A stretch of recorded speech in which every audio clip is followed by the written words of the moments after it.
Shalom from here in Israel. So many people are asking me what it feels like here in the Holy Land as America has more military power than they've had since 2003 in the Middle East, since Iran is now threatening to attack Israel along with American bases.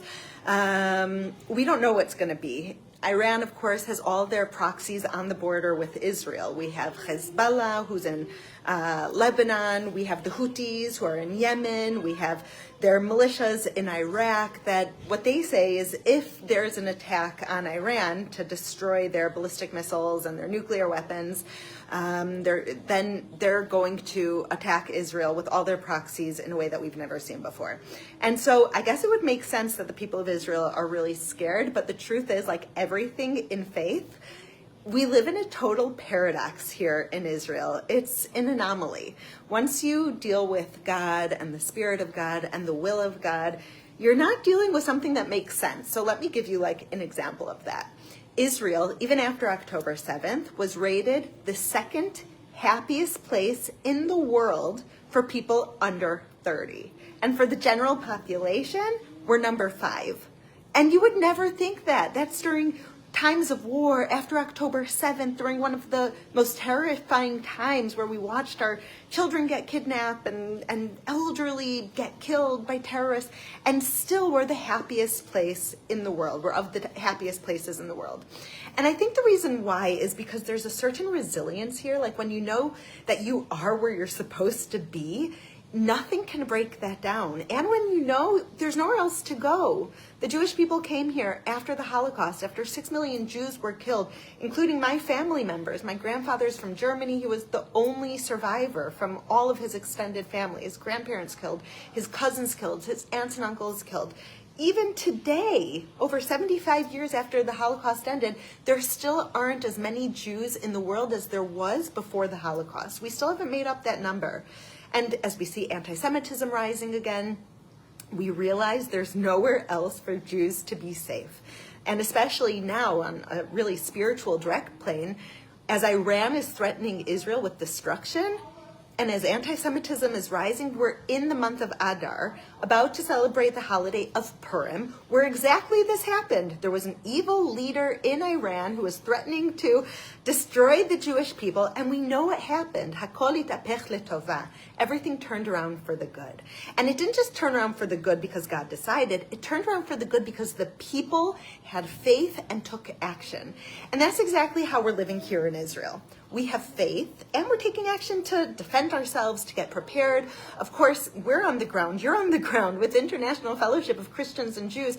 We're placing bomb shelters by children's schools and bus stops. We're providing underground surgical units to hospitals. We're doing everything to protect the people, and also we're continuing to live with joy and resilience. So let me give you just a few examples. Like in Israel, we don't face the same threats that many people in America face. For example, I was raised in Chicago, never talk to strangers. You know how I raise my kids from the time they're little? If you need anything, ask the person next to you.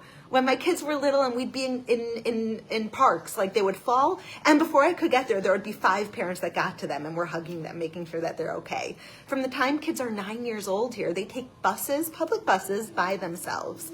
By the time they're 10 or 11, they're going camping by themselves in the summer. And the reason why they're able to do that is because everyone watches out for each other. I remember the first time my son, who's now almost 17, the first time he went camping with his friends, I think he must have been like 13, and he called me, of course, and was updating me. He's like, yeah, there's a family next to us. They gave us watermelon. They gave us popcorn. They said if we need anything, we should come to them. So there's really this feeling of brotherhood and unity. And there's also a feeling of joy. Believe it or not, the people of Israel refuse to give in to despair, refuse to give in to fear. We refuse to do it. And so we continue building the bomb shelters and protecting ourselves and serving in the army and doing everything to make sure that we're protected. But we also insist on living a good life. Let me give you an example for that. Every time after me and my family leave the bomb shelters, which means there was a rocket that was exploding overhead, you know what we do? We don't sit under our beds and shake and be scared. We go out to ice cream or to coffee. Or we go out to pizza. We say, okay, we're done with the bomb shelter, we're going to hamburgers. We go out and do something fun. And you know what? The restaurants are always packed because everyone else has that idea also. Or one time, me and my sister took my niece for her birthday.